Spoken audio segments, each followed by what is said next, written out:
To be an outlaw in the modern age is a different reality than it used to be, but comes with many of the same consequences. It is not a pleasant fashion accessory or someone quirky who does things their own way, nor is it any longer the mark of an outlaw to simply be someone who has broken the law or been incarcerated, as our bloated and corrupt so-called justice system will jail individuals for offenses ranging from a few stems and seeds of marijuana to a fistfight outside a local bar. Our definition must now become more strict. The outlaw is now an individual who has scorned the world and its golden calves, who has cast down the idols of political correctness, notions of equality, blind acceptance, willful ignorance, and replaced them with his own allegiances and concepts.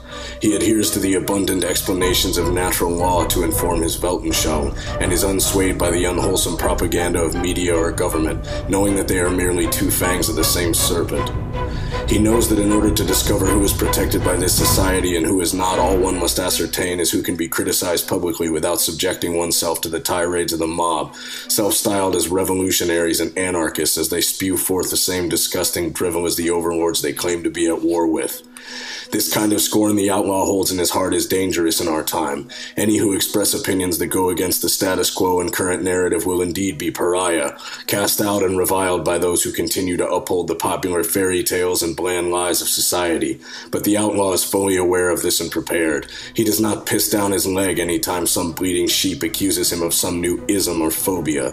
He knows that slander and defamation are the only weapons they have against him, but because he no longer cares about his reputation in their filthy world, he is immune to the barbed darts of character assassination. Regardless of accusation and slanderous word, he remains true to himself and does not relent in his personal code. He is proud, strong, scornful, and merciless in his quest to uphold the truth and to eradicate weakness from himself and his chosen tribe. He weathers the storms created by the servants and slaves of empire and becomes ever stronger, ever growing in power as theirs diminishes. Often leadership of these aging organizations and governments will seek out a devil to vilify once again in order to bring their own ranks and supporters closer together and perpetuate their side's way of thinking, lest it become stale and those who have subscribed to it begin to drift away to seek out something more vital. They relabel this other with vile bywords, ban its adherents from their cobwebbed courts and crumbling kingdoms, and warn all citizens of their empire of nothing. These are bad men, villains, outlaws, wolves among the fold, to be attacked on sight or shunned, relegated to outer darkness.